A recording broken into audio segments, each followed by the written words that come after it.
Humans invest a lot of time and money exploring the unknown. First outer space, then the ocean floor. But there's another frontier we're trying to conquer. Scientists call it the deep frontier. I'm talking about how far down to the Earth's core we've made it so far. During the 60s, humans tried digging the deepest man-made hole on Earth. This took us deep into the Arctic Circle. What later became known as the super deep borehole is also the deepest artificial point on Earth, reaching the depth of 40,230 feet. It took 20 years to drill this far into the Earth's crust, and researchers say this is only about 1/3 of the way through to the mantle. Here's a quick anatomy of our planet. If the Earth is like an onion, the crust is like the thick skin of this onion. This part is only 25 miles thick. Beyond this is the 1,800-mile deep mantle, and after that, right at the center of the Earth, is the core, which is made up of 2 layers, inner and outer. Now, can you guess where on the planet the crust is at its thinnest? On the ocean floor. When American scientists understood that, they started drilling holes on the seabed. This gave way to Project Mohole. It began in 1961, but their technology to drill deep holes on the ocean was really bad. They had to improvise. They installed a system of propellers along the sides of their drill ship to keep it steady over the hole. The main challenge was to drill as vertically as possible. Otherwise, that deep hole would look more like a deep maze. Both the Kola Super Deep Borehole project and the Project Mohole came to an official stop in the years that followed. But hey, humans have built some pretty deep stuff underground. In 1963, a Turkish man took a swing with his sledgehammer to improve his basement and discovered a tunnel. That tunnel entrance led to more openings that connected a multitude of halls and chambers. He didn't know it, but he had discovered Derinkuyu. This once lost city was up to 18 stories tall and 200 feet deep. The city was large enough to host 20,000 people, and it was simply standing beneath Cappadocia in Turkey the whole time. Cappadocia hosts hundreds of subterranean dwellings. 40 of these underground cities are at least 2 stories high, but none of them are as huge as Derinkuyu. There's not a lot of historical accounts of how Derinkuyu was born. Some speculate that the oldest part of the complex was dug about 2000 BCE by the Hittites. The Hittites were an Indo-European civilization who formed one of the first major civilizations of the Bronze Age in West Asia. Scholars think they built this underground city to protect themselves from invasion. Others think it was actually the Christians who built the city in the 1st century CE. They speculate that it could have been constructed to protect people from the intense temperature variations, extreme heat in summer and freezing cold in winter. Geographically, the terrain under Cappadocia is great for building. The rocks are soft, which makes tunneling easier. For that same reason, opening large caves underground is fragile. That's why most chambers have pillars that support them. On the bright side, and we are, none of the floors at Derinkuyu have ever collapsed. The builders of Derinkuyu thought of everything. The city was shut off from the world by huge rocks that hid its entrance. It was ventilated by a total of more than 15,000 shafts, around 10 centimeters wide. This way, they guaranteed enough breathing air in the upper levels in a way that they ended up being used as the living and sleeping quarters. The lower levels of this impressive maze were mainly used for storage. But honestly, they had it all. A room for a wine press, for domestic animals, small religious buildings. They certainly didn't spare any efforts to make that underground city as complete as an above-ground one. Now, speaking of impressive underground stuff, Switzerland has the longest tunnel in the world, built here on the Swiss Alps. This absurdly huge tunnel was built over 8,000 feet below the surface. Check this out. This is what the Gotthard-based tunnel looks like. The first idea to build the tunnel was put forward as early as 1947, but construction only officially began in 1999. It took them years to approve the project and then scout for the perfect location. Even so, The 73 different rock types that compose Massif turned the construction into a real challenge. Some of the rocks were as hard as granite, and others were as soft as sandstone. This meant they needed different approaches and equipment so the whole thing wouldn't crumble down. Overall, they had to excavate about 28 million metric tons of rock to make way for the tunnel. There were many other challenges to build that far into the earth. The deeper into the mountain they got, the hotter the temperatures were. Since there's no natural ventilation, temperatures would get as high as 115 degrees Fahrenheit, making it really hard for workers to endure. The tunnel stretches for 35 miles from one end to the other. During the construction, workers had to use 4 massive tunnel boring machines, aka moles, to penetrate through the massif. Each of these moles was around 1,400 feet long. But that was one of the best things they could do, since these machines limit the disturbance to the surrounding ground and help to produce a smooth tunnel wall. You'd never guess that the world's deepest basement belongs to the Sydney Opera House in Australia. The building goes as deep underground as it grows above ground. But this basement isn't just the Opera House's foundation, it's a parking lot. This unique parking garage penetrates 120 feet underground, or 12 stories deep, while most car parks are only 4 or 5 stories deep. But that's not all that makes it unique. You see, if they decided to build a normal rectangular parking space, this would end up eliminating a bunch of possible parking spaces. And since they wanted to maximize the space they had available, they had to come up with some superb structure. First, they opened up a man-made cavern to make that dream possible. Then they had to come up with a design. That's what led to the donut-shaped cavern, or what engineers call a double helix. This design shocked the engineering community for its innovative approach. But hey, it worked! Today, there is space for over 1,000 cars down there, which seems about right for an opera house. Let's wow once again real quick. Some underground structures may take up to an hour to reach. Take this gold mine in South Africa that lies around 2.5 miles below the surface. Yeah, you may think, hey, it's just a couple of miles, why does it take an hour to get there? But the conditions are hard and it's not for the weak. But Milan Ladina, an Ecuadorian runner, even completed a half marathon there, despite temperatures reaching 104 degrees Fahrenheit, high humidity at 80%, and an atmospheric pressure of 1.4, comparable to what divers experience 5 meters under the sea. Yikes. Whoa! It's a huge flying island right above your head. In the era of AI, you may think it's nothing but a neural network video, but let me tell you that first, it's very much real.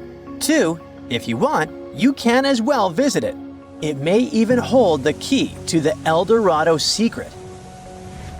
This place is called Roraima, and it's actually not an island at all. It's a mountain. Due to a number of factors, we get this vision of an island floating somewhere above us.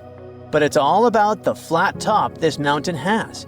There's no standard peak, so it looks flat and the thick clouds get blended into the skies, thus creating this optical illusion. Despite the advancements in satellite technology and affordable air travel, there are still few places on Earth that feel truly uncharted. Like Mount Roraima is one of them. It's been around for almost 2 billion years, and it's one of the oldest formations on our planet. For comparison, dinosaurs appeared somewhere around 240 million years ago.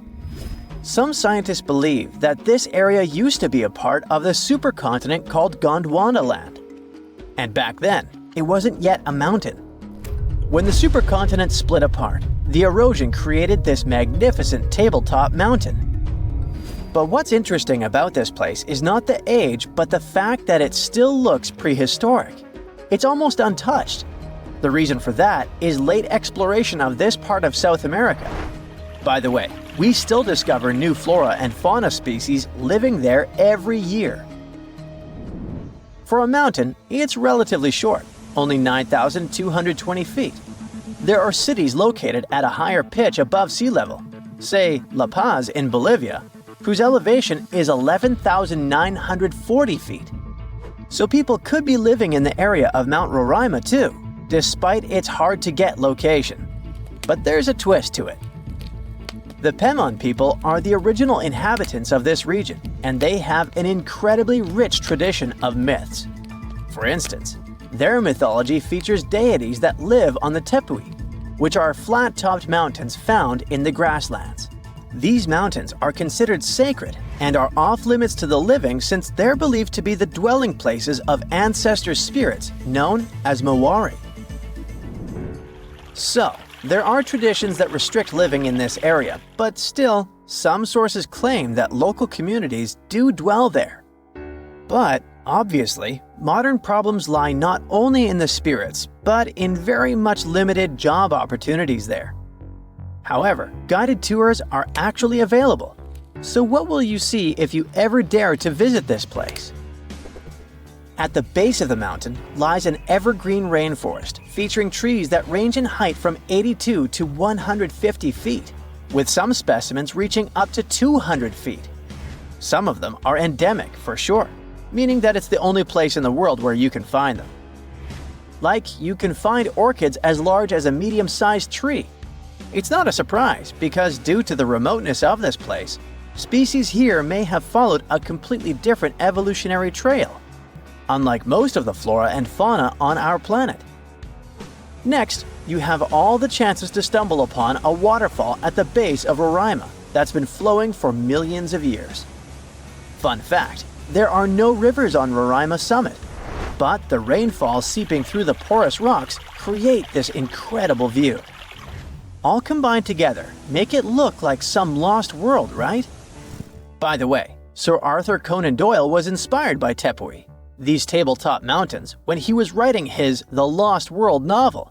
Yep, it's not only Sherlock he was famous for. Among these natural wonders, Roraima stands out as the most accessible Tepui.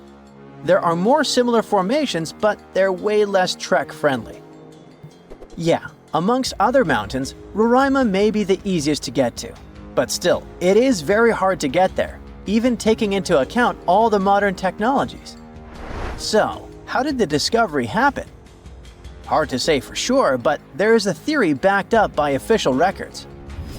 Back in the 16th century, here was this Sir Walter Raleigh.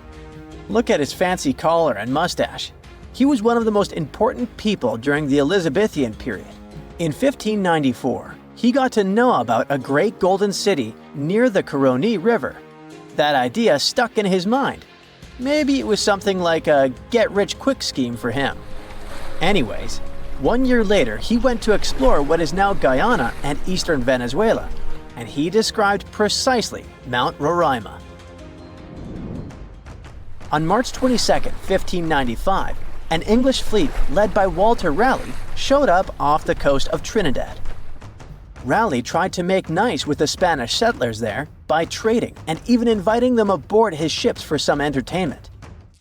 After a few drinks, the Spaniards opened up about a person having some particular activities in Guyana, sharing insights about the land's geography and the treasures they believed were hidden inland.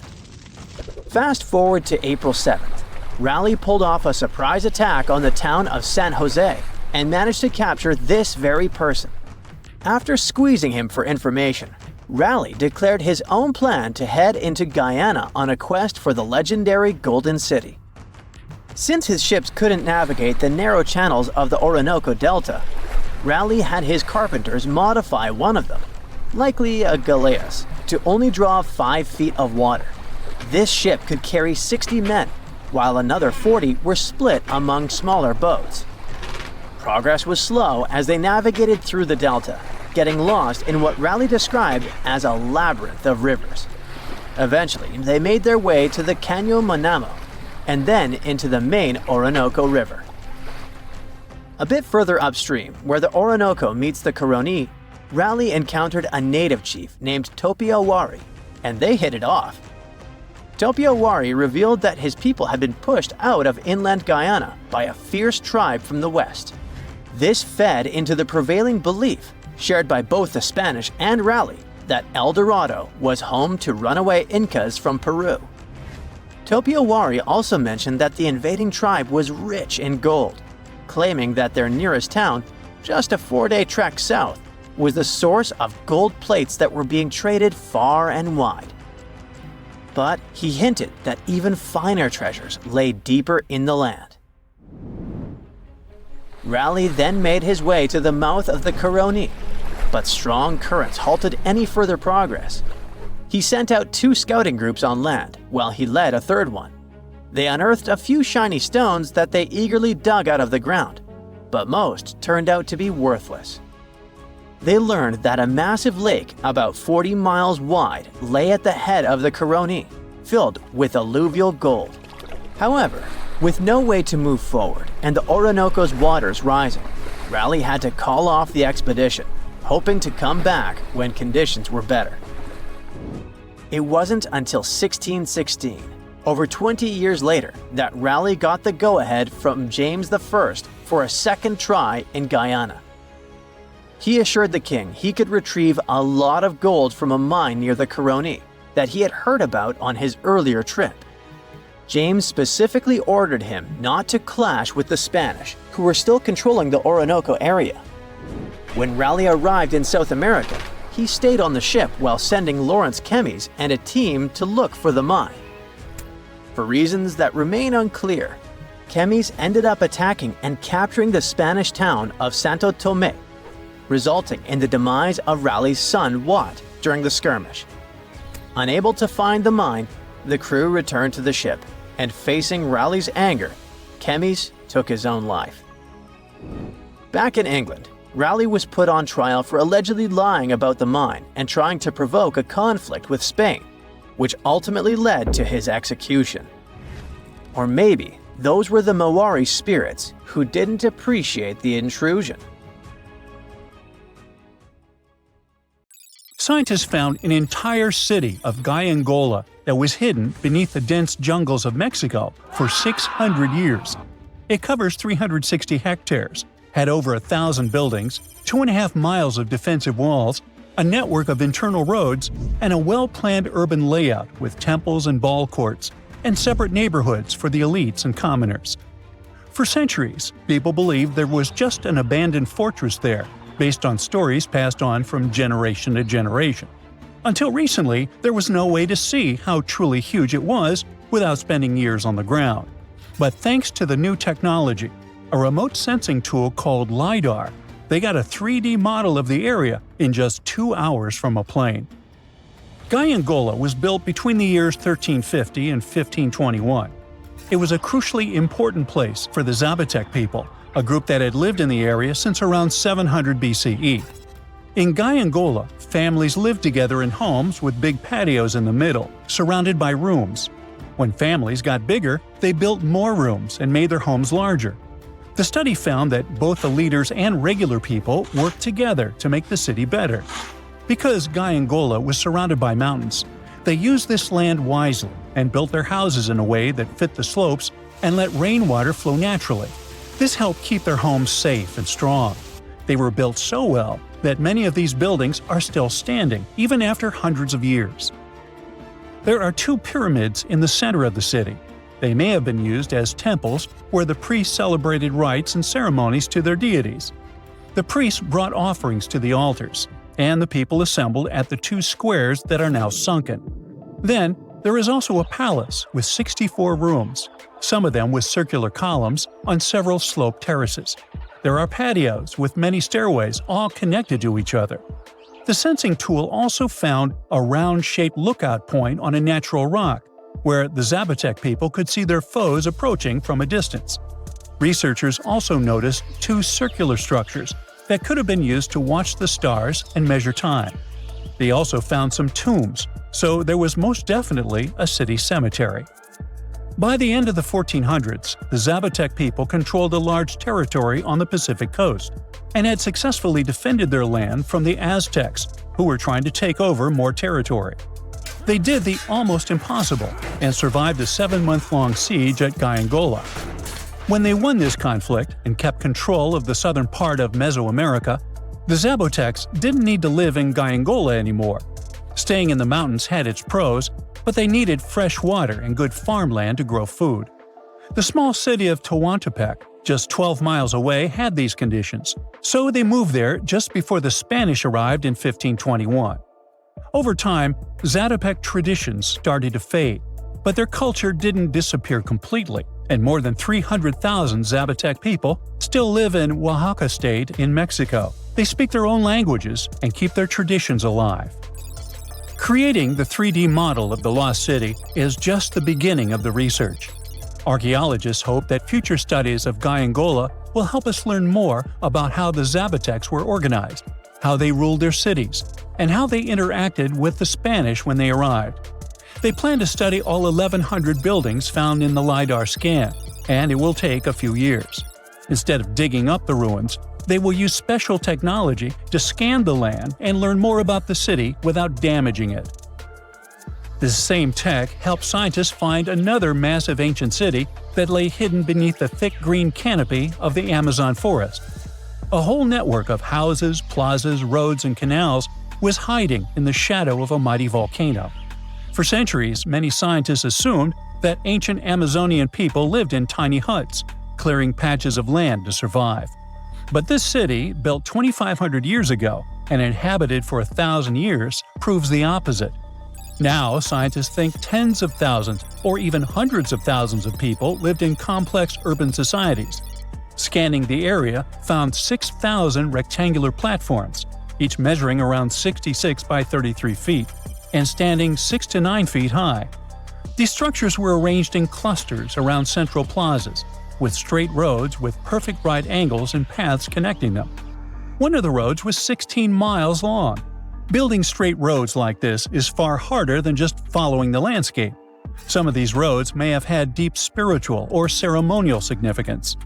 The volcano's rich soil helped the civilization thrive, but it may also have led to its downfall. Researchers also found signs of threats to the cities, such as ditches that blocked entrances to the settlements. Maybe some people living nearby were trying to get in. The next step for the researchers will be studying the adjoining 116 square miles to know more about this large, complex society that could be bigger than the well-known Mayan societies in Mexico and Central America. Meanwhile, in 1963, a man in Turkey discovered an ancient city while renovating his own house. He knocked down a wall in his basement and found a mysterious room. He kept digging and saw a tunnel. It led to the Derinkuyu underground city. It's one of the deepest multi-level underground settlements in Cappadocia and in all of Turkey.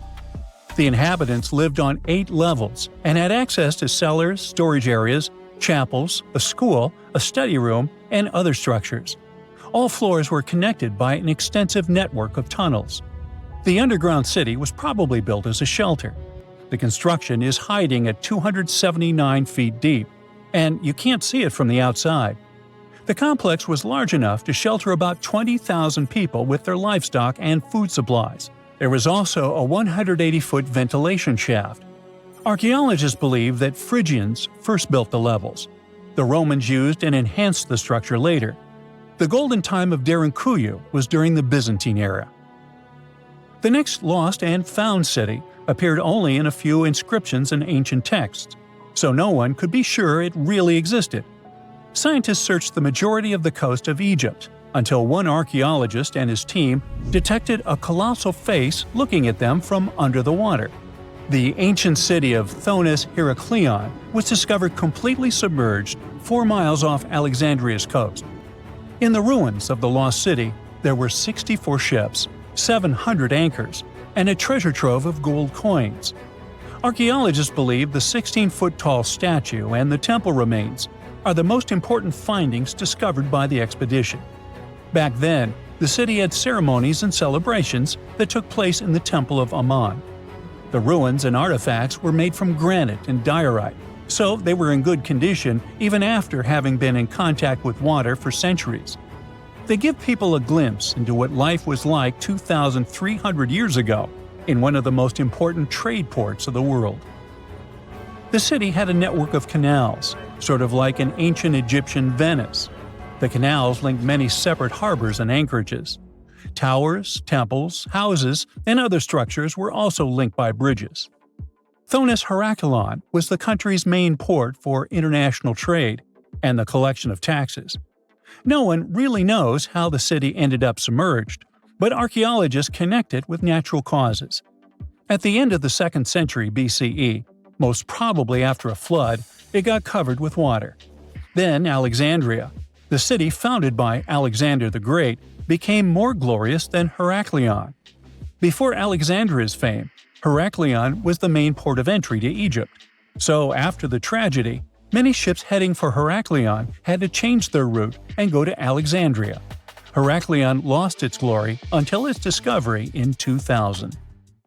Imagine a place that could literally start at one end, trek over 1,800 miles straight to the west, and still be stuck under that massive canopy. This place is like a haven for all sorts of crazy creatures, hosting around 10% of the world's species. It's always been seen as this wild, untouched paradise where humans haven't messed things up yet. You know, like a glimpse into how the world used to be before we spread like wildfire across every continent, causing chaos everywhere. I'm talking about the Amazon region. That massive jungle turns out to be hiding some seriously cool secrets. For centuries, people have been talking about these lost cities deep within the forest. We're talking about El Dorado, the legendary city of gold that had Spanish explorers going crazy, venturing into uncharted territory, never to return. And even in the 20th century, the adventurous Percy Fawcett went looking for the lost city of Z and disappeared into the jungle, leaving us all hanging.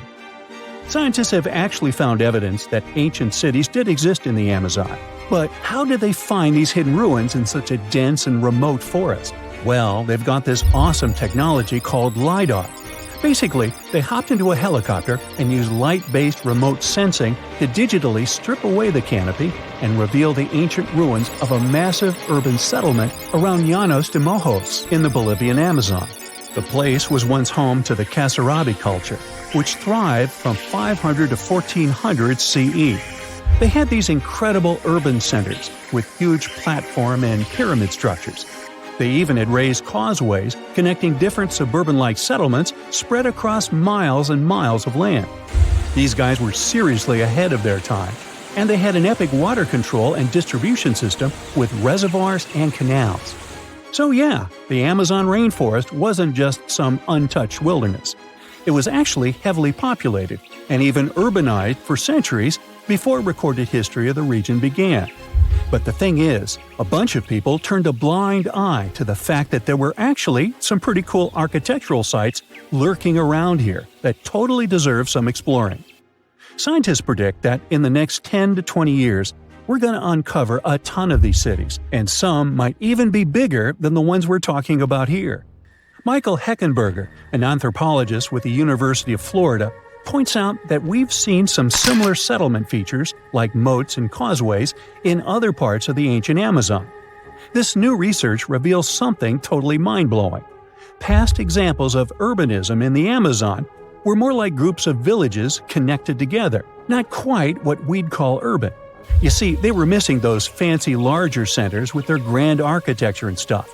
But guess what? Llanos de Mojos has got them. This place is the real deal when it comes to a fully urbanized Amazonian landscape. So, in the Llanos de Mojos region, a bunch of ancient settlements have been found. These were home to the Kasarabi people, who were all about hunting, fishing, and farming maize. We're talking about hundreds of sites, spread across 1,700 square miles. But these sites were so remote and hidden in the tropical forest that it was like trying to find a proverbial needle in a haystack. A team of archaeologists weren't going to let that stop them, though. They decided to take to the skies and use some fancy LiDAR mapping technology. Just imagine an aircraft flying over the area, shooting out a bunch of infrared beams. These beams hit the ground and bounce back, giving us the distance to different objects. It's like creating a super detailed map from above. Using computer software, these genius scientists were able to strip away the trees from the images, revealing the Earth's surface and all the ancient archaeological goodies hidden beneath. And boy, did they strike gold. They found a whopping 26 unique sites, including 11 that nobody even knew existed before. So what about these 26 super cool sites? Among them, we've got Landavar and Kotoka, which are like these huge urban centers. And get this, we already knew they existed, but the new maps revealed they cover 1.5 and 1/2 square miles respectively. These centers are surrounded by moat and rampart fortifications, like something out of a medieval castle. And they've got all sorts of crazy stuff inside. We're talking artificial terraces, massive earthen platform buildings, and pyramids that reach over 70 feet tall. All these epic buildings are actually facing the north-northwest. It's like they were trying to align themselves with the cosmos or something. This kind of cosmic worldview can be found in other ancient sites in the Amazon too.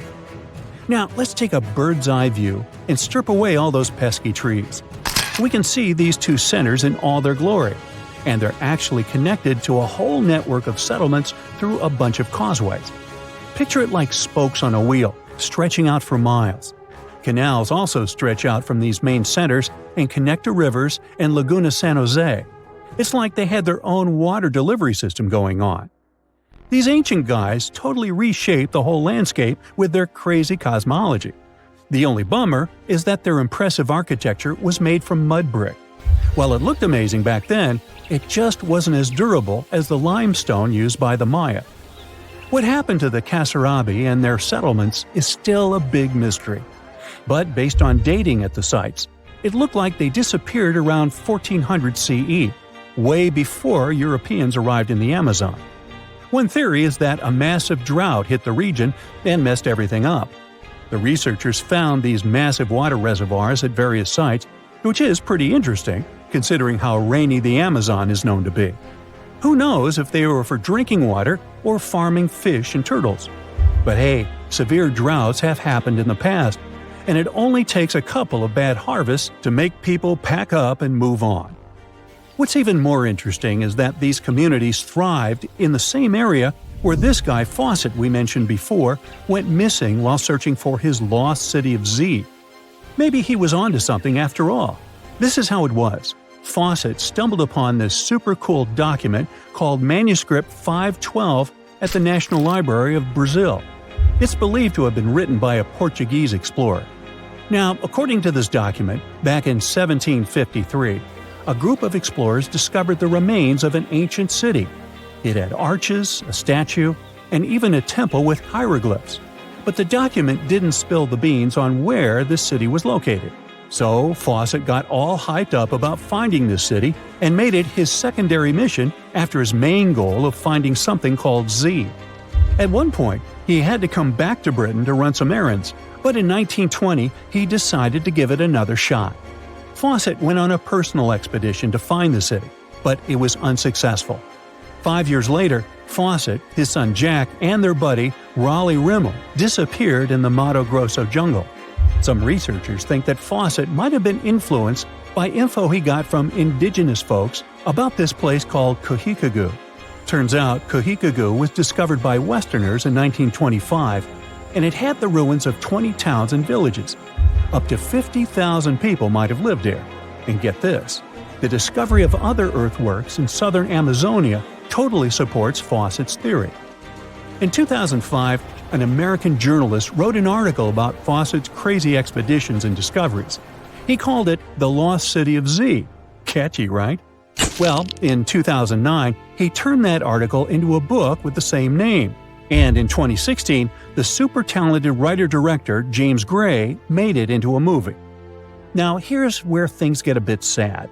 The Amazon region is changing rapidly. Farming, ranching, and energy production are changing this incredible place. And guess what? Those untouched areas with ancient relics won't stay untouched for long. It's a race against time to document and preserve what's left of our past before it's lost forever. Hey, how do you feel about taking a trip back in time? We're diving into the history of the Amazon forest to unravel the mystery of its lost cities. Grab your bug spray and hop on. The Amazon forest is the world's largest rainforest. The environment there can be extremely challenging for human life. Yet, the legend goes that the Amazon has been home to sprawling settlements, rich in unmeasurable wealth. Could that really be true? Or is that none other than a figment of our collective imagination? The legend of El Dorado might be the myth that started this whole thing. As European explorers began their excavations in American lands back in the 1500s, word got out of an Amazonian civilization that used to paint their leader in gold as an offering to higher powers. The legend of El Hombre Dorado, aka the Golden Man, began to quickly spread around Europe. Explorers got excited at the possibility of finding an infinite amount of gold somewhere deep within the Latin American jungle. And as you can imagine, expeditions to the continent began to multiply with each passing year. It didn't take long before explorers found this civilization. They were known as the Muisca people and were located in Colombia, near Lake Gudavia. The Muisca people had a tradition of painting their leader, aka the Zipa, from head to toe in gold. In a ceremonial gesture, the Zipa would swim into the river, spreading gold dust all over the lake. For the Muisca, this was their way of acknowledging and thanking the higher powers of the universe they believed in. When European explorers heard and witnessed this practice, they were amazed. For them, gold was used solely for commercial purposes as their main currency for trade. This made them think that the Muisca people must have stacks and stacks of gold hidden somewhere in the jungle for them to use it so abundantly. Well, that's how the legend of El Dorado was born. What was once the practice of El Hombre Dorado traveled on word of mouth until it became El Dorado, a fictional city that was most likely to hide piles of gold. The hunt for this city led Europeans to spend large amounts of money to scour the Amazon forest. Unfortunately, all of their expeditions came back empty-handed. That is, if they ever came back at all. Now, jump to the beginning of the 1900s. In England, the Royal Geographic Society, a prestigious British institution, was looking for somebody willing to travel down to Latin America to trace the border between Brazil and Bolivia. More specifically, the part of the border that is nestled deep within the Amazon rainforest. One Sir Percy Fawcett was a Latin American aficionado, and he gladly volunteered to do the job. Oh, it's important to note that the Amazon forest is virtually the size of the continental USA. It sprawls across 8 countries, including Brazil, Peru, and Bolivia. And trust me, getting around is no easy feat. The jungle is covered in dense vegetation, and in addition to that, it's home to insane predators such as anaconda snakes, panthers, crocodiles, piranhas, and so on. But despite all that, Fawcett was very successful in his mapping adventure and seemed to be wanting to come back more. Back in England, Fawcett would scour diaries from other explorers hoping to learn more about the ancient Amazonian civilizations. He would read about the Incas and the Mayans and the great empires they built. He believed that if the Incas were capable of building empires that stretched over 2 million square miles, this could mean that other Amazonian civilizations could have thrived there too. During his research, Fawcett came across a report from a 16th century explorer. The report told of a city deep within the Amazon forest that held unimaginable quantities of minerals. A town that stretched for 15 miles without any space from a house to house. This report fueled Fawcett's imagination to a new extreme. From then on, he became obsessed with finding what he called the lost city of Z. Over years, Fawcett searched the Amazon forest, usually looking for stone ruins that could possibly indicate human settlements. On his later expeditions, he focused on exploring the state of Mato Grosso in central Brazil. He would travel from Europe and into the lower region of the Xingu River. The trip to the Xingu would take him around 14 days on foot. Then, he would set sail in small wooden boats accompanied by local indigenous leaders that knew the region better than anyone. How he communicated with the indigenous population is still a mystery, since they only spoke in local dialects. Some scientists believe that this could have been the real reason why he never found the city. They believed he wasn't able to communicate what exactly he was looking for. And this was not his greatest difficulty. As we've said before, Amazon is not a kind place for its visitors. In his diaries, Fawcett tells of encounters with a 60-foot-long anaconda, which he bravely survived. He writes of endless sleepless nights and waking up with his hands and feet swollen from mosquito bites. Some of his peers said he was invincible and tireless, but the day came during his 8th expedition when he didn't make it back home. Fawcett disappeared without leaving any trace behind. Some even suspect that he was close to reaching his lifelong goal. On the day of his disappearance, he sent an optimistic letter to his wife saying there was nothing to fear, and that he was setting out on a certain final search. Fawcett's failed attempt to find ruins seemed to support what had become a consensus among experts at the time, that this rainforest was too inhospitable to support large, complex societies, let alone cities. Experts were convinced that the Amazon's lost cities were nothing more than fiction. That is, until the 1960s, when modern research began to find evidence that suggested otherwise. Scientists discovered patches of extremely fertile soil. They called it Black Earth. And apparently, they found lots of it in the Amazon, especially alongside rivers. Further research even showed that such soil was created by human waste or the intentional burning of forests, which adds nutrients to the soil below, which could only mean bingo! The discovery of Black Earth was the evidence that large-scale agriculture was possible and probably did exist amidst the Amazon, confirming that settlements could have formed there after all. In the 1990s, along the Xingsu River in Brazil, a team of archaeologists from the University of Florida made a remarkable discovery. Working alongside local indigenous people, they found very long ditches. After mapping them, they realized that these ditches were a sign of a big settlement. They were remnants of carefully designed walls centered around a plaza. Some were roads that led to more settlements. In fact, just this part of the Amazon, about the size of New Jersey, was once a network of dozens of settlements that experts believe could have been home to at least 50,000 people between 1250 and 1650 CE. Other discoveries were possible thanks to LiDAR imaging, a type of technology that allows researchers to take satellite pictures of the forest's ground without having to step inside of it. A network of trenches in Acre, Brazil, dates back to 200 to 1200 CE. These suggest settlements that could have supported 60,000 people.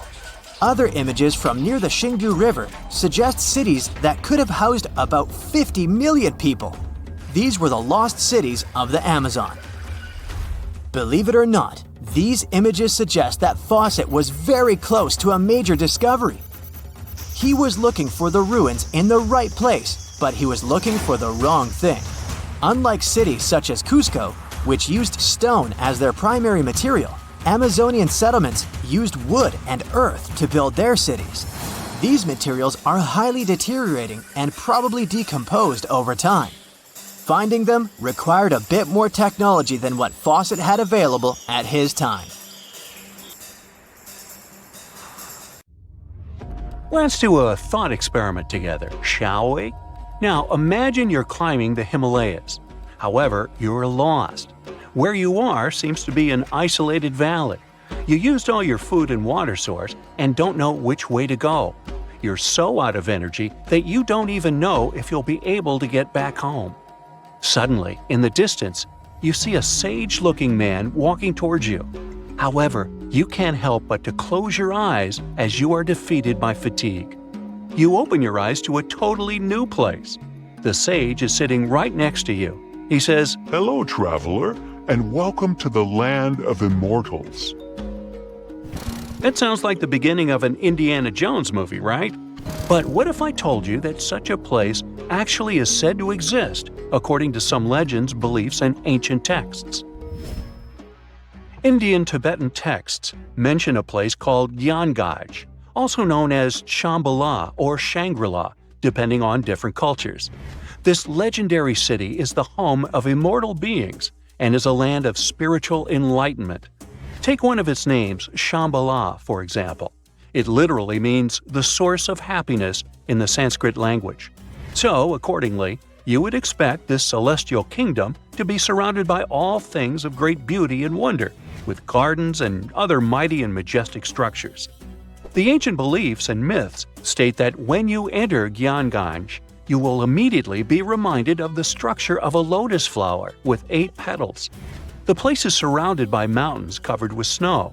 It has beautiful waterfalls, crowning into a pure and divine lake, and its water has extremely strong therapeutic powers.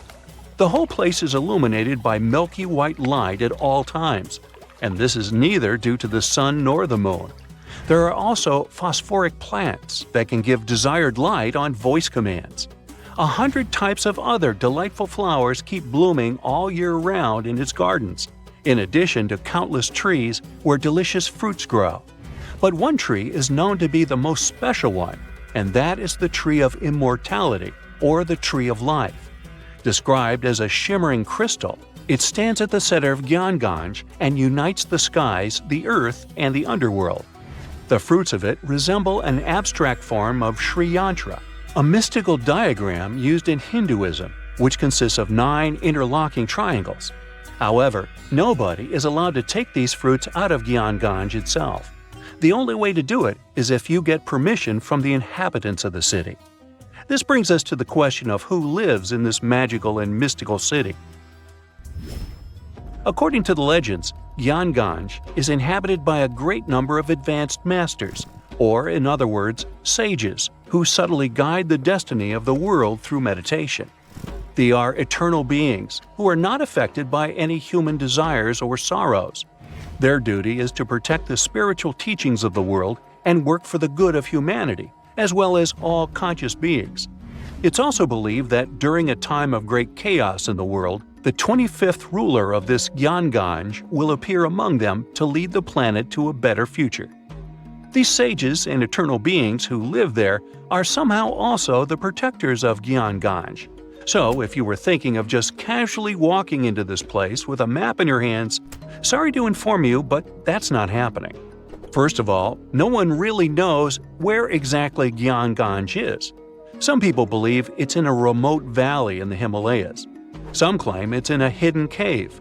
There are also people who think it's on a mountain range, and others suspect it's on a secluded plateau. So, the location of the city is a mystery and seems like it will stay that way, since it is also said that the immortal sages who live in Guiengola camouflage the valley from humans by creating some kind of an energy field. So, Google Maps can't help you with it either. That's why some even suggest, including the Dalai Lama, that it exists in a different plane of reality altogether. In some of the ancient texts, there are actually a few instructions on how to access Guiengola. However, the directions are said to be incomprehensible, the way I get sometimes. But let's pretend for a second that you did crack the instructions, and the immortal beings living there were willing to grant you entrance. Unfortunately, you still might not be able to enter this cosmic city, and here's why. It is believed that only enlightened masters or sages who have a certain karmic connection with it will be able to reach there. So, what do the eternal beings of such a magical place do there? Remember, they have all the time in their hands. The ancient texts state that Guiengola has a center and 16 areas that are all meant for 16 different sciences to be studied. These include solar sciences, universal planetary sciences, sciences related to time, the science of air, the science related to the sun and the moon, the science related to space, the science related to gravitational forces, and so on. What they all have in common is that to be able to learn them, you first need to have a very high understanding of energy. The level of courses that are studied is extremely advanced, and these teachings are still unknown even in these modern times. Each scientific system has different departments, and all these departments have their respective teachers. Since time doesn't work as we understand there, and immortality is possible, most of these teachers are hundreds or even thousands of years old. They can stay in their spiritual bodies, which appear like a mass of bright light, while their physical bodies remain separate. What a school, huh? It almost makes Hogwarts seem boring. And does anybody actually graduate from there? Of course, all these stories and mysteries about Guiengola have attracted many people from all around the world. Countless attempts to find this land of immortality and spiritual awakening have been made by mountaineers and trekkers, including President Franklin Roosevelt himself. But as you might have guessed, they led to nothing. Still, there were a few people, like renowned spiritual leaders, sages, and adventure seekers, who claimed they had visited it. One of them was Sri Gopinath Kaviraj, a celebrated scholar, who was the first person in modern times to have allegedly found the place. After his supposed visit to Guiengola, he wrote a book about it and made the place popular in modern culture. Upon reading his book, many other enthusiastic foreign scholars rushed into Tibet to learn more about it, as well as try to find it. Another person who claimed to have been there was a mountaineer who got lost in the Himalayas. According to his story, after getting lost, he was feeling hungry, so he accidentally consumed poison mushrooms. Feeling completely disoriented by them, he stumbled upon a mountain with a gap, which was covered by fog. Then he fell inside. After getting back up to his feet, he realized that he was surrounded by people dressed in strange clothes who tended to his wounds. After he was fully healed, they escorted him out of the city. Then there was the spiritual leader, Guru Sai Kaka, who revealed to the world about his not one, but many visits to Guiengola. As per his narration, he claimed to go there, seeking spiritual and immortal teachings. He stated that a sage escorted him into the city every time he visited the place. In his stories, he also pointed out that the kingdom exists in a higher dimension. One other so-called visitor to Guiengola was L.P. Farrell, an English officer, who claimed to have experienced the mystical place in 1942. Even if all these stories and descriptions about Guiengola are able to give us a vivid picture, it can still be hard for many to keep an open mind about its existence. Yet again, it's not hard to admit that even the idea of such a place, where immortality is possible and truly moral beings are working to protect humanity, is comforting, mind-blowing, and fascinating. Imagine you could spend an entire week scanning ancient ruins and taking photographs of the world's most surreal archaeological sites. Would you be up for it? So, let's do some digging. The first stop on your busy itinerary is Southeast Asia. It's home to some pretty cool ruins. You start in Bagan, located in the hinterlands of Myanmar. There are many ways to visit the site, and you're glad you've booked 2 different experiences. The first one is a hot air balloon trip at sunrise. Right before dawn, you board the balloon, and as soon as the sun starts to appear on the horizon, you begin your flight over the marvelous area. As the sun rises, it glistens on more than 2,000 conic-shaped golden structures. The hot air balloon ride is quick, but it gives you unparalleled views of all the 40 miles over which the site sprawls. Back on land, you rent a bicycle and roam the village of ruins. Some of them are open and allow you to peep inside. These magnificent ruins were built between the 11th and 13th century CE and were mainly places of worship. There were originally over 10,000 buildings, but they were gradually deteriorating over time due to earthquakes. Thankfully, the site became a UNESCO World Heritage Site back in 2015 and has since been preserved. Up next, you catch a flight to Cambodia.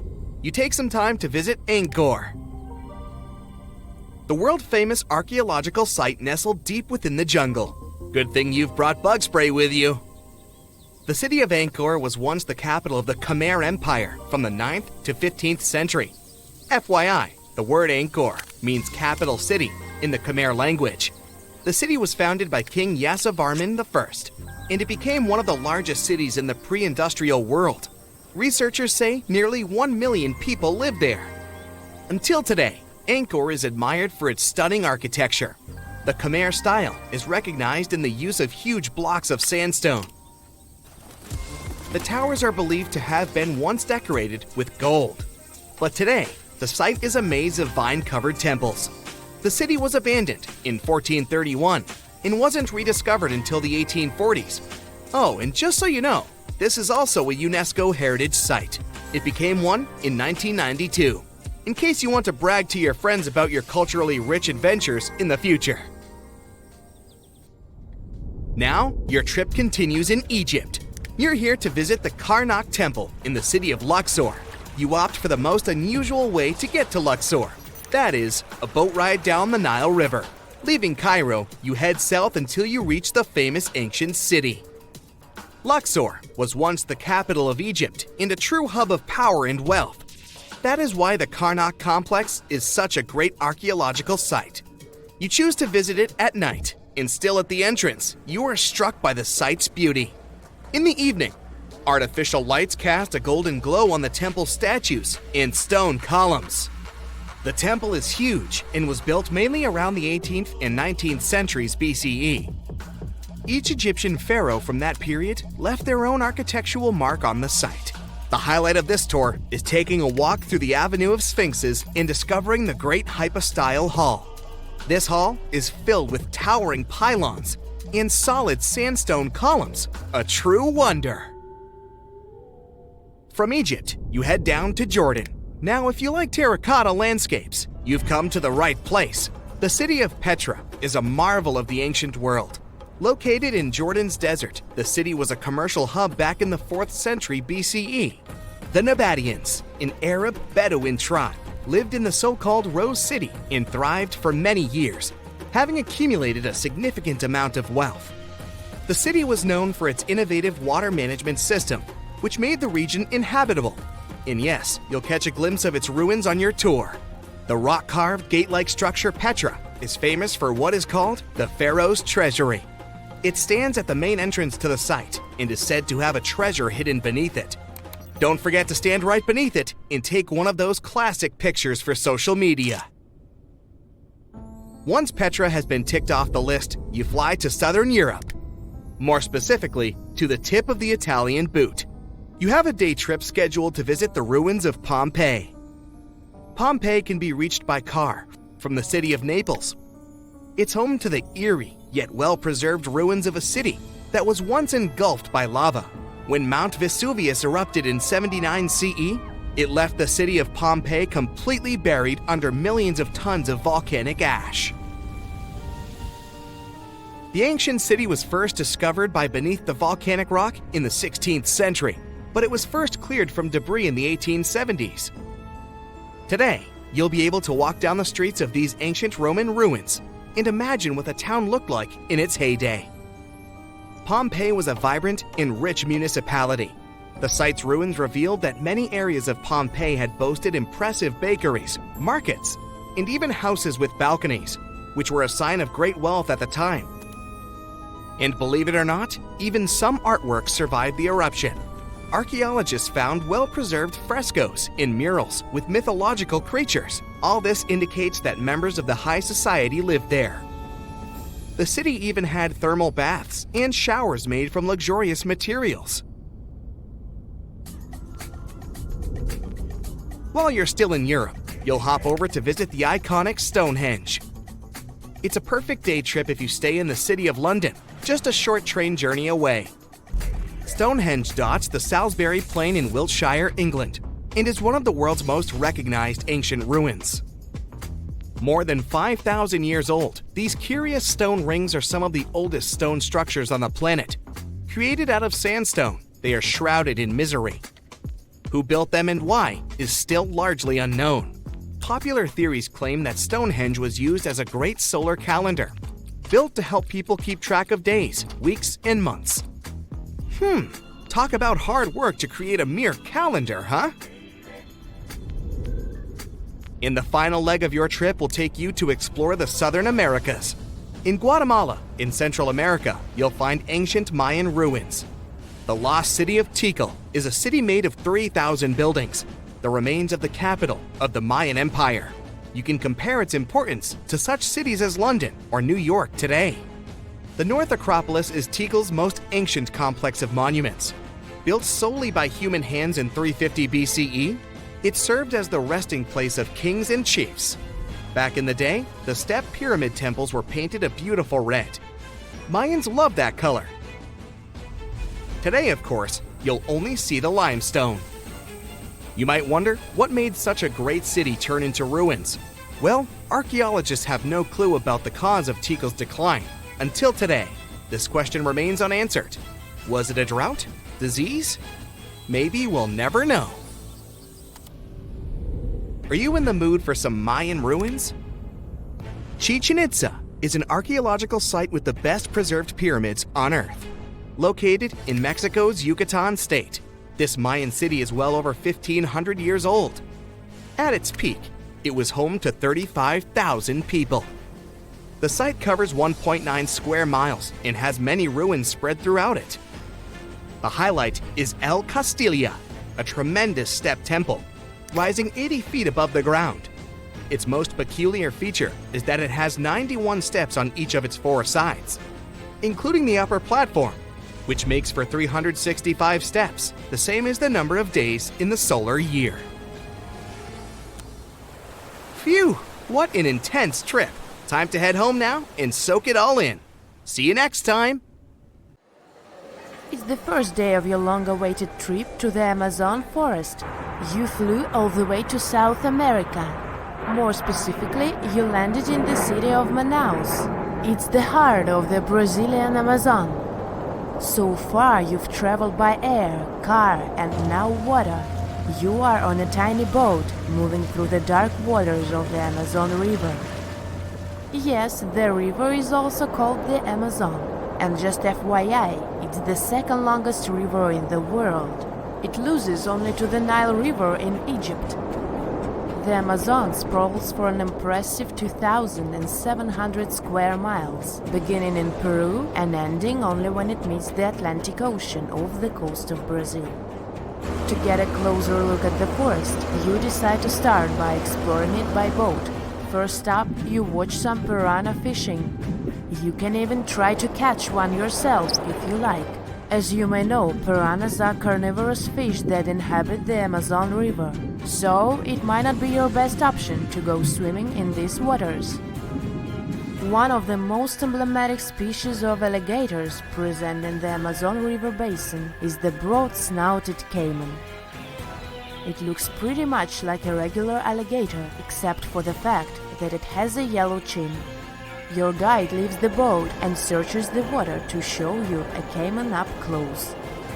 He also tells you of another legendary creature that lives in the dark waters of the river, the pink dolphin. Lucky you get to witness a family of pink dolphins showing their fins near your boat. They look magical from the place where you're sitting. You've probably never known dolphins can be pink, huh? After a few mesmerizing moments, you discover that the dolphin's pink color is nothing but an illusion. The animals are originally pinkish-gray, but due to the brown colors of the Amazon River, they look vivid pink when you stare at them from above. Your guide tells you that the pink dolphin is a central character of Brazilian folklore. Locals believe that the pink dolphins can turn into humans and wander off into towns at night. You get off your boat near one of the entrances to the forest. Now you're going to continue your trip on foot. Your guide says that you are venturing into very dangerous terrain. The Amazon is home to some of the creepiest species of wildlife on the globe, but don't worry, we'll get to see a lot of them today. You've come prepared, of course. Bug spray, a raincoat, and your sharp eyes. Inside the jungle, you need to be alert at all times. You may have heard legends of the anaconda, a snake that can swallow animals as big as a cow in one go. Sorry to break it to you, but those are not just legends. Reptiles like these do actually exist. They live deep in the jungle. It right there, moving between the trees. Is it a spider? The so-called Goliath bird-eater is a monster spider. Its legs can grow up to a foot in length, and the spider itself can weigh around 6 ounces. It's also known as the king of tarantulas. You shouldn't get too close, of course. It's not venomous to humans, but its bite can surely sting. As its name suggests, the Goliath bird-eater can even eat birds, as long as they are smaller than it is. Up next, you run into another species of spider that draws your attention. This one is so tiny that you almost don't see it. It's known by the popular name of the decoy spider. You see one of its creations, a gigantic spider built by the tiny Cyclosa spider in order to scare off large predators. This is as amazing as it is creepy. A spider that uses the remains of other insects and dry leaves to create the image of a large spider on its web. If it fools predators, perfect! But to us humans, this work of art looks almost endearing. Who knew there were artists in the arachnid world? Near a small lake, you witness a unique scene. A large snake is slowly slithering its way toward a lizard that is resting on a rock. The lizard seems obvious to the presence of the dangerous reptile, but right as the snake is preparing to attack, the lizard flies the scene in its iconic way. The so-called basilisk lizard is famous for its ability to walk on water, or rather run across the water. This isn't an illusion, just a matter of balancing. The small lizard moves its legs on top of the water very fast, while its long tail serves as a counterweight. I wish I could do that. If you've ever wondered what a frog looks like on the inside, you've come to the right place. Right in front of your eyes, there is a rare local species of frog. It's known as the glass frog. This species of amphibian has a type of transparent skin that is completely see-through. In other words, you can see the frog's interior with astounding clarity. It's as if you had X-ray vision. Moving on with your journey, soon you come across a pond. Floating on its water is probably the biggest water lily you've ever seen in your life. These huge plants are also known as the Victoria Amazonica. They can measure up to 8 feet across and hold the weight of a grown-up person. But I wouldn't recommend trying to climb on it if I were you. Just cause, you know, it's the Amazon forest we're talking about. The wildlife here is amazing, but the forest itself is also a sight. There are over 80,000 species of plants and trees grown in the Amazon rainforest. In fact, you can find 10% of all the world's wildlife in this jungle. An estimated 400 billion trees grow on the gigantic area the forest occupies. Of course, this place is bound to be biodiverse, right? You won't be able to witness this phenomenon during your trip, but your guide tells you about a unique species of tree that is famous for being able to walk. Yep, you've heard correctly. There are walking trees in the Amazon rainforest. They don't have legs or anything like that, but they do move around in search of better lighting conditions. The Amazon canopy is so thick that only 1% of sunlight can reach the forest floor. Because of this, some trees end up getting less sunlight than others. The so-called walking palm trees seem to be adapted to this situation. They grow new roots, which helps them move for 1 to 2 inches per day. They can walk up to 65 feet per year. Maybe that's what inspired John Ronald Reuel Tolkien to create ants, huh? Those are pretty similar tree beings that roam freely around the world. I kid you not, it's not only wildlife that inhabits the Amazon. Actually, over 30 million people live in the forest. And there are also ancient settlements that scientists believe to have been thriving there. And I'm not talking about El Dorado, that's just a myth. But in 2018, a groundbreaking study showed that up to 1 million people probably inhabited the Amazon between 1250 and 1500 CE. Can you imagine that? Working alongside local indigenous people, researchers from the University of Florida found several mounds in the Amazon. Besides these mounds, they also discovered interesting ditches and geoglyphs. After mapping all of these recurring mounds, scientists understood that this was a sign of an ancient settlement. They found remnants of carefully designed walls centered around plazas. This could only mean that these ancient cities were big and could host hundreds of thousands of people. These findings brought back the idea that the Amazon could have been home to thriving civilizations way before the Europeans arrived there.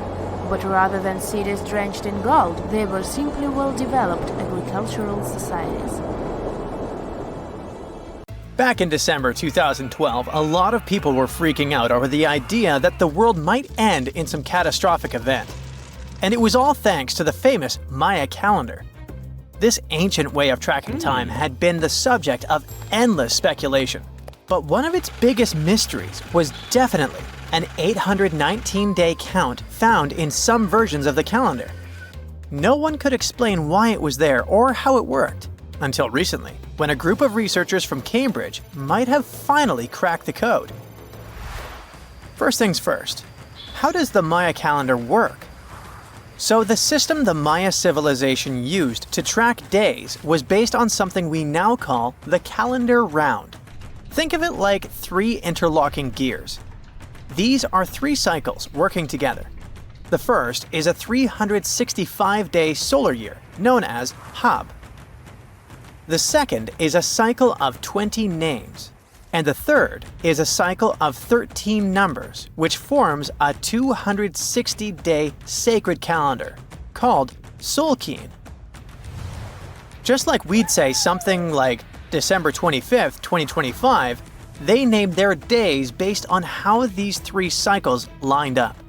For example, here we have the day 3 Manik and the 14th of the month Hop. It takes 52 years for the 3 cycles to align in the same way again. After that, the days start repeating. But this is where things start to get more complicated and mysterious. On some Mayan monuments, we have also found enigmatic inscriptions pointing to the existence of another cycle, the 819-day count. There are about 20 examples of these inscriptions, mostly found in places like Palenque and Yaxchilan in Mexico. So it didn't seem random at all, and this calendar must have been hiding a big secret.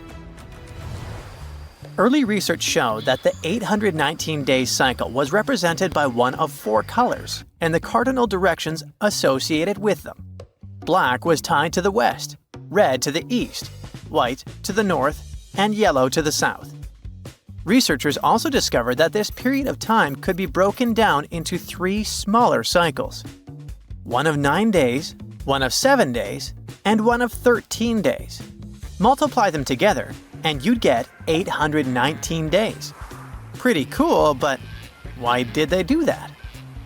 This color scheme and the 3 cycles seemed like a basic level of interpretation, and experts were pretty sure its real purpose was still hidden from us. Another thing researchers noticed is that this strange count of days was mostly shown using a Y glyph, followed by a number. But in some cases, they also added a glyph representing Kawil. This was a powerful Maya deity, often associated with creation and lightning.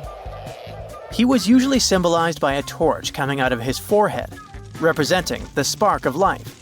But in the 90s, a study suggested that when Kawil's inscription showed smoke and fire coming from his forehead, it could actually represent the planets Jupiter or Saturn, or maybe even both. Wait, that means that the 819 days count could be linked to both planets in some way. From there, research focused on figuring out what that link might be. The first conclusion is that this calendar might have helped the Maya track the movements of those planets in some way. Then they started noticing something interesting. These cycles could be specifically tied to the synodic periods of Jupiter and Saturn.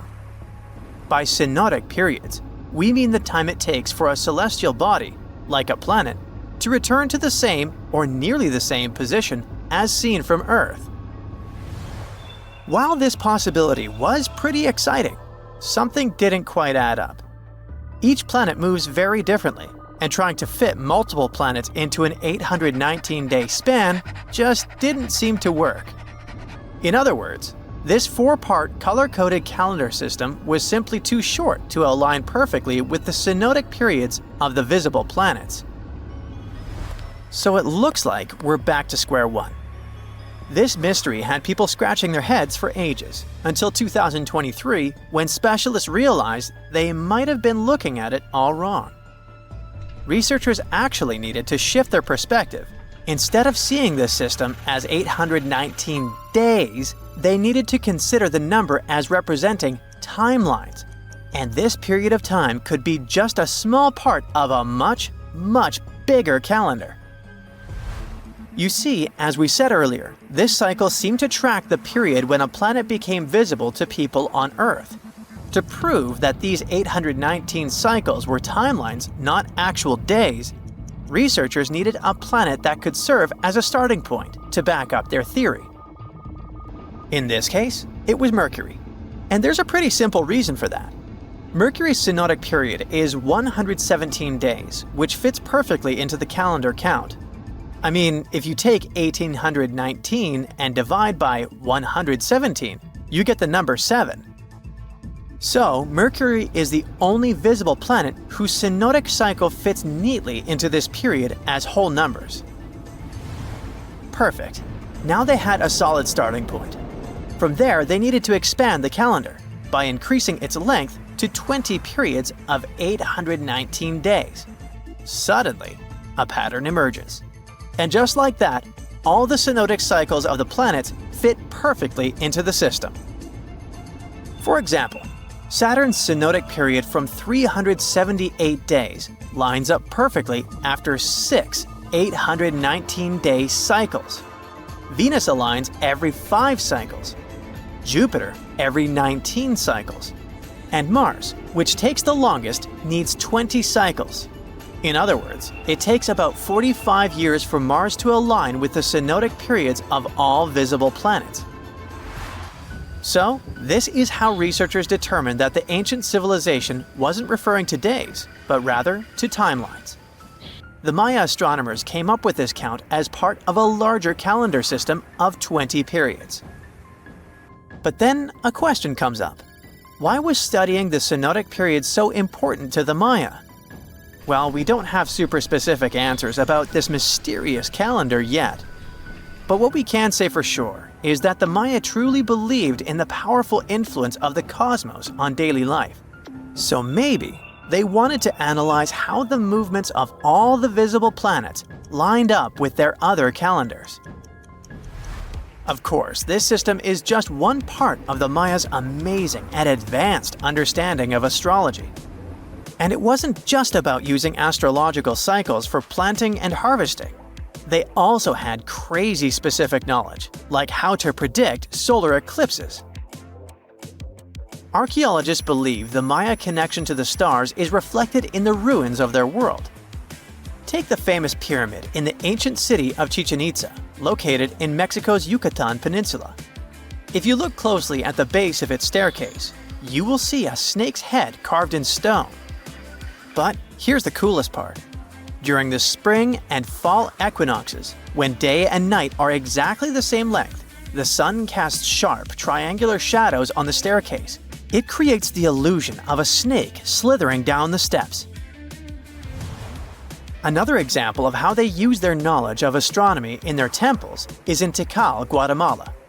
Built around year 1 of the Common Era, this pyramid is considered one of the Maya's earliest astronomical complexes. And its alignment and orientation allowed them to track and calculate solstices and equinoxes with incredible precision. The Maya were skilled skywatchers. Just like we have modern-day high-tech observatories with round domes, they had something similar. Meet El Caracol. The name means snail in Spanish and refers to the spiral staircase inside the tower. Built around 906 Common Era, it was the perfect place to observe all the changes in the sky and track the movements of the sun, moon, planets, and stars. Unlike us today, with our telescopes, satellites, and advanced tools, the Maya relied entirely on naked eye observation, and that makes their achievements even more incredible. Back in the 1800s, a bunch of super old artifacts with some weird symbols on them were found on Easter Island. You know, that tiny island you might have heard of, with the gigantic statues called the Moai. These symbols seem to be some kind of writing, but nobody's been able to figure out what they mean yet. Some scientists even think that if we crack the code, we might finally uncover the secrets behind the downfall of the ancient Easter Island society. So let's put on our detective hats and get to work, shall we? This mysterious script is called the Rongo Rongo. It was discovered by a Frenchman in the 19th century. He stumbled upon 26 wooden tablets covered in weird hieroglyphs during his trip to the island in 1864. The locals seem to have drawn pictures of animals they had never seen before on the tablets using sharp stones and gave each one a unique name. He thought they were pretty cool and suspected that they might be a remnant of some ancient writing system. Another fun fact about Rongo Rongo: it's a word that comes from the local language of Easter Island, and it means to recite, to declaim, or to chant out. The wooden tablets on which these glyphs were found might not have been in the best shape when they were discovered.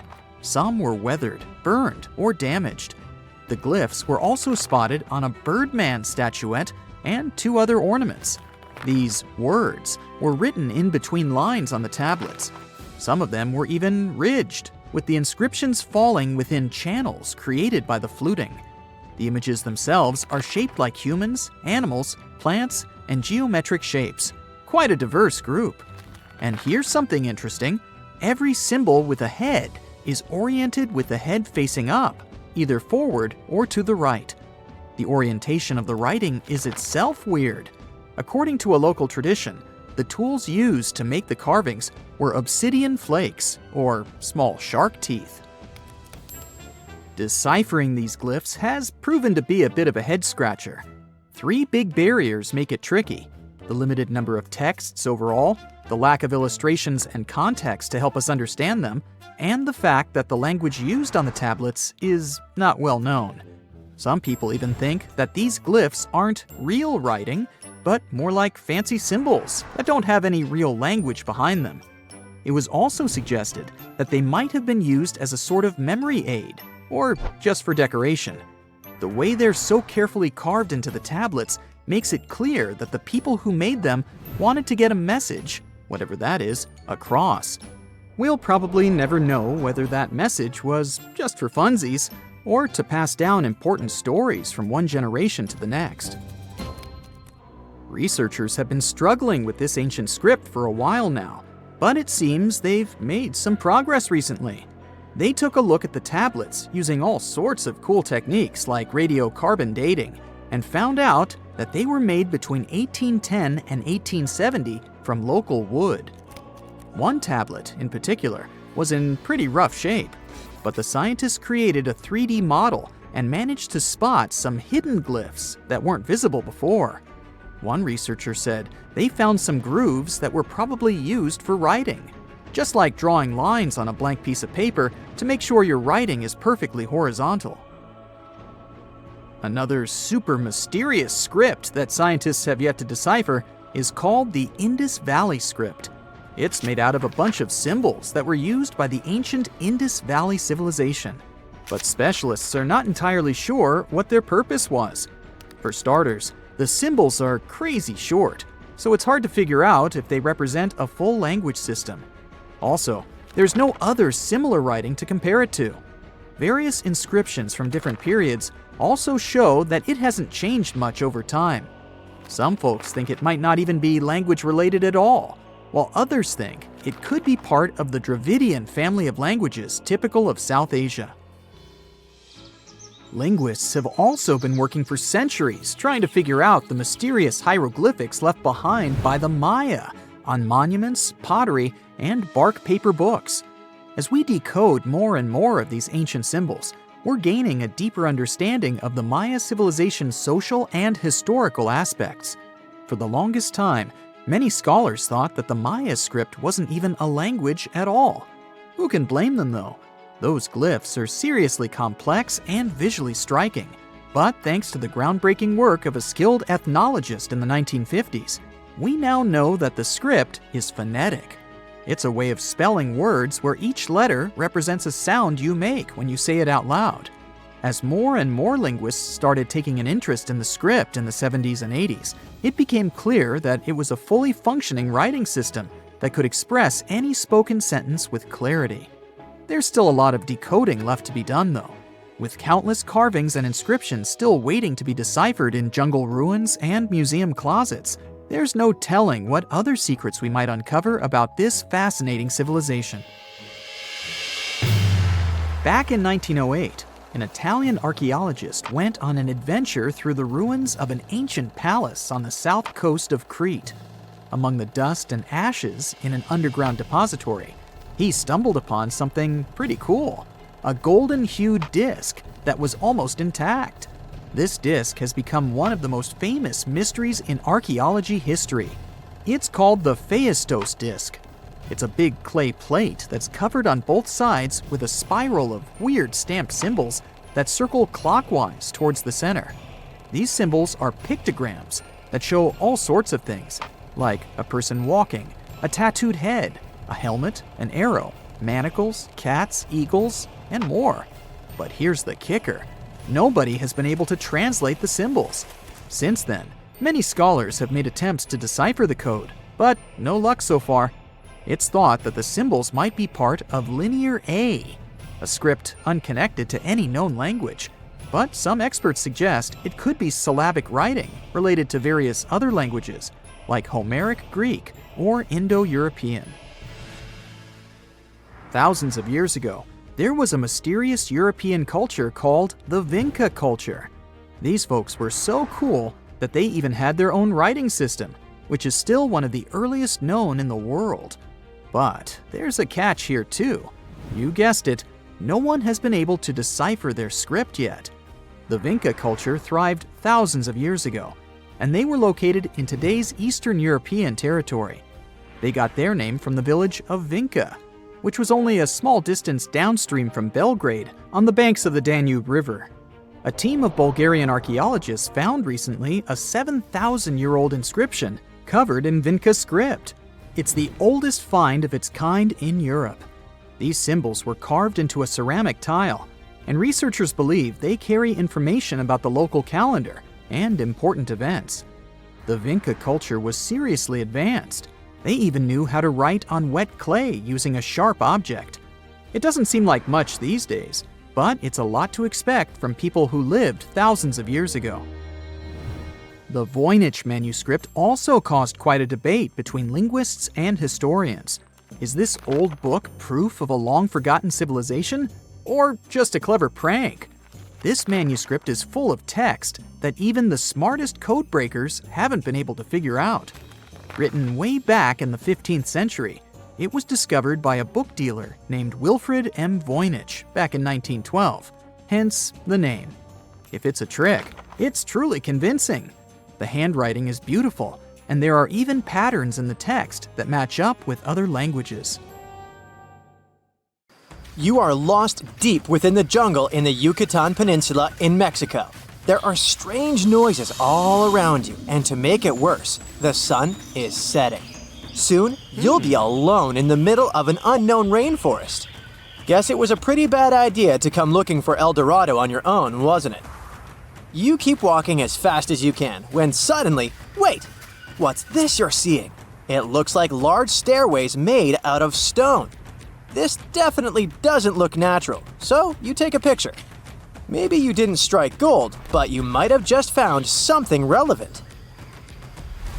Congratulations, you found Akamtun, a long-lost Mayan city, hidden 37 miles into the jungle. The name literally translates to stone column.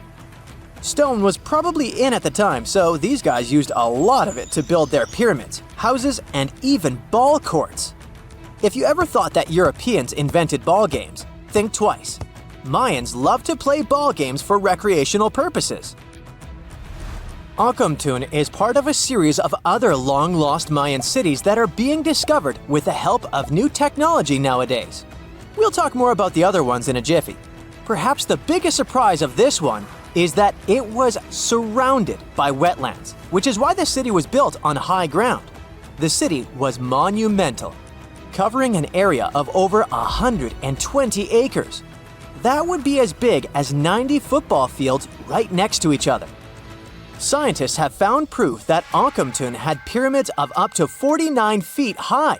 and that it was likely an important social hub between 250 and 1000 CE. This is definitely a game changer. But lost Mayan cities began to be unearthed in the 19th century. Modern technologies, such as LiDAR imaging, help archaeologists see through dense canopies of the forests. This means that people don't really have to risk getting lost in the tropical jungle like you did at the beginning of this video. LiDAR works sort of like an X-ray. It sends out laser beams that can detect any signs of ruins or ancient constructions. According to space archaeologist Sarah Parchak, satellite imagery has been a key player in discovering ancient cities in South America, Egypt, and other places. Sarah herself spends most of her days scouring images for any signs of where there could have been cities long ago. She says that more often than not, what happens is that ruins are covered by vegetation, soil, or sand, which makes them super tricky to find. But thanks to these awesome tools, scientists also made the huge discovery of ancient Mayan causeways, which spread throughout old Mayan territories. I mean, take a look at these roadways. You'd expect to see ruins like this in places such as Portugal, England, or the United States. I'm talking about 130 feet wide roads painted white to help travelers journey through the nighttime. Scientists recently unearthed a 110-mile network of roads such as these, and they think this dates back to before the first registered Mayan highways we've known so far. These roadways, which sometimes ran over the swampy ground and were even elevated at times, are being called the world's first superhighways. Even if there is no registry of animal-powered vehicles, it's believed that the Maya used them to travel around a network of possible 964 settlements. They were built like a huge spiderweb, and from what archaeologists have gathered, this huge system of roads worked to connect a big system of economic and social interactions between Mayan cities. This completely debunks the traditional idea that the Mayan pre-classic period, which dates back to 2000 BCE, was made of small, tribal settlements. Imagine the manpower and engineering ability you need to muster to build something close to these white highways. Scientists believe that these causeways were built pretty much the same way as the Mayans built their pyramids, with a mixture of mud and quarry stone. Oh, and using several layers of limestone to make them white. That's pretty cool, right? But let's take a few steps back for a moment to get some context. The Mayans were one of the biggest pre-Columbian civilizations living in the Americas. Until now, experts believe that at its apex, the Mayan civilization consisted of over 40 cities with a population of millions of people. That's a lot of folks. Their civilization spanned Mexico's Yucatan Peninsula, Guatemala, and Belize. And they survived mainly on agriculture. The thing is, the Yucatan Peninsula was an extremely difficult place to grow crops. So the Mayans had to develop a complex irrigation system in most of their cities. They built a series of ceremonial buildings, pyramids, and plazas. The Mayans might have been keen pyramid builders, but they also developed an advanced astronomical system. With whatever ancient technology they had, they were able to predict the exact location of planets such as Venus and Mars, as well as the exact dates of eclipses. If you've ever seen examples of ancient Mayan cities, this is Tikal. Located at the heart of the Guatemalan jungle, Tikal is believed to have been the capital of the ancient Mayan conquest state. At its height, it was comparable in importance to cities such as London or New York in today's world. It's composed of a series of complex monuments. The North Acropolis is one of Tikal's most ancient complexes of monuments. Built solely by human hands around 350 BCE, it served as the resting place of kings and chiefs. Its monuments are up to 200 feet high. Back in the day, the step pyramid temples were painted a beautiful red. Mayans loved that color. Today, of course, you'll only see the limestone. Then there's Chichen Itza. It's got one of the best preserved pyramids on Earth to date. Located in Mexico's Yucatan state, this Mayan city is well over 1,500 years old. At its peak, it was home to 35,000 people. The site covers 4 square miles of land. The highlight is El Castillo. a tremendous, step-like temple standing 80 feet above ground. Its most peculiar feature is that it has 91 steps up each of its 4 sides, including the upper platform, which makes for 365 steps, the same number of days as the solar year. You can see that these folks were a pretty big deal, huh? That's why nobody can really understand what happened to them. There's a big lack of evidence on the decline of this almighty empire. What could have been the cause of their demise? Was it a drought? New research in 2017 did bring some new discoveries into the mix. Using data from a site at Ceibal, located at southwest of Tikal, scientists analyzed radiocarbon data from ceramics and archaeological excavations to extract new information about the unexpected demise of this great civilization. The information shows that instead of a sudden collapse, the Mayans most likely fell in waves of social instability and political crises. These events are believed to have deteriorated Mayan city centers and began causing the dispersion of the Mayan population. It's hard to pinpoint the exact causes, though. But hey, recent discoveries are shedding a big light on humanity's past. Not only about the Mayan Empire, but about other long-lost civilizations of South America. A major recent discovery in Brazil was done using satellite imaging technology and is also shocking scientists. Some images from near the Xingu River, also in the Amazon, suggest that cities of millions of people might have existed inside the jungle, way before our modern civilization ever existed. I mean, if this doesn't shock you, I don't know what will. Satellite imagery also detected a network of trenches dating back to 200 and 1200 CE in the Bolivian Amazon forest. These proofs suggest settlements that could have supported around 60,000 people right in the middle of the Amazon forest. When researchers from the University of Florida went on ground to check the satellite information, they were shocked to find several mounds that were accompanied by ditches and geoglyphs. Archaeologists also found remnants of carefully designed walls centered around plazas, much like the type of construction done by the ancient Mayans. Can you tell me what date it is today? Piece of cake. You just look at your smartphone and voila, you immediately know the day, month, and year. But was it always this easy to tell the date? Did the ancient people even have the concept of a year that lasts 365 days? Yes and no. Mayan calendars had cycles. That's close to what we call a year. But the Mayan cycle was much longer, 819 days. And this is where the mystery begins. 819 days compared to what? When does this calendar begin and when does it end? Scientists were asking themselves this question for decades. They discovered and deciphered the Mayan calendar during the 1940s. Recently, 2 American scientists, John Linden and Victoria Bricker, came forward with a solution. So, what did they do differently from their predecessors? The duo deciphered the code by broadening their thinking. They expanded the calendar from 819 days to full 45 years. That's 20 times longer than the original cycle. And a pattern started to emerge.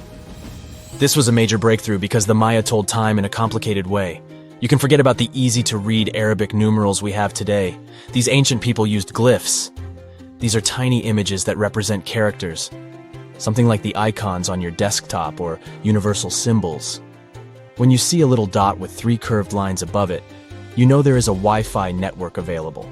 The Mayan calendar used glyphs that represented animals or natural phenomena. For example, there were symbols for a jaguar and an eagle. Each glyph marked one day. Each cycle is repeated 4 times, 8 and 19 x 4. Let's call these 4 cycles blocks. The Mayas colored each block differently. Scientists thought these colors corresponded to the 4 cardinal directions. Red was east, white, north. West was black, and finally, yellow marked south. But then the 1980s came.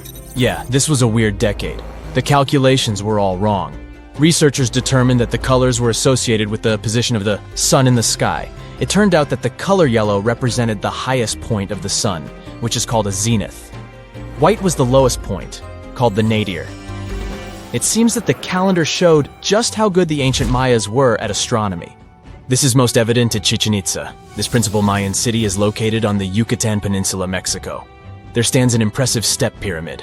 It is dedicated to the feathered serpent deity, and its alignment is perfect. Something marvelous happens here twice a year, during the equinoxes, March and September.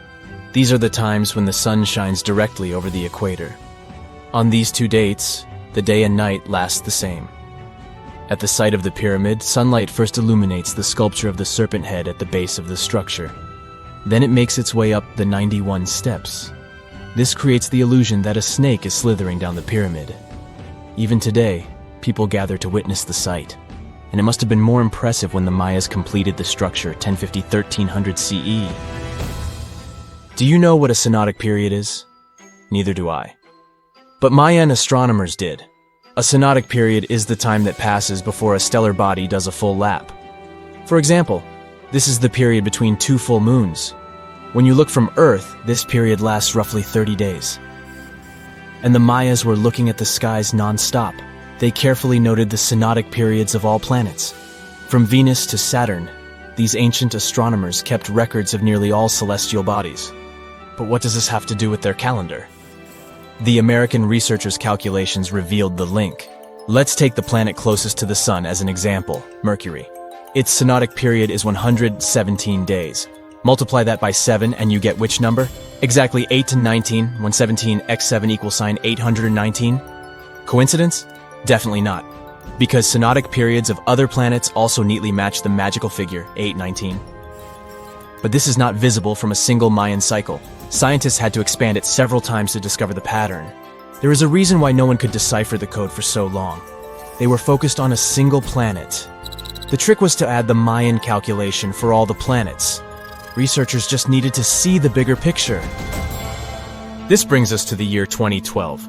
Can you remember that some people thought that the world would end on December 21st? That turned out to be a bust. We are alive and well now. But what started this false rumor? The Mayan calendar, of course. You see, these ancient people based their calendar on long periods of all the planets. That included a lot of complicated math and a lot of multiplying.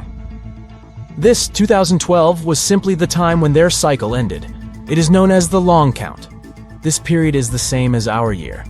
For the Mayas, 2012 was something like the 31st of December for us. Just an end of a cycle in which they measured time, so there was no need to panic. Those New Year's Eve parties might be a bit wild, but the world doesn't end on January 1st. The Mayas stretched more than their calendar. Rubber was the name of the game. Yes, you've heard it correctly. These ancient people were making different grades of rubber 3,000 years before one famous American did, Charles Goodyear. They would extract natural latex from the rubber tree. This is a milky substance that can be turned into rubber. And they weren't the only ones. Scientists found evidence that their neighbors, the Aztecs and the Olmecs, did the same. But what did they do with rubber? They didn't need car tires, definitely.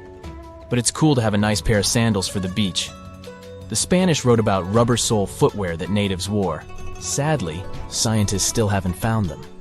That would be a big step for archaeology. So the Maya were playful with rubber, literally. Researchers guessed that they produced balls from latex. These were bouncy and ranged in size from a softball to a soccer ball. A typical Mayan ball game, pits, involved 2 hoops.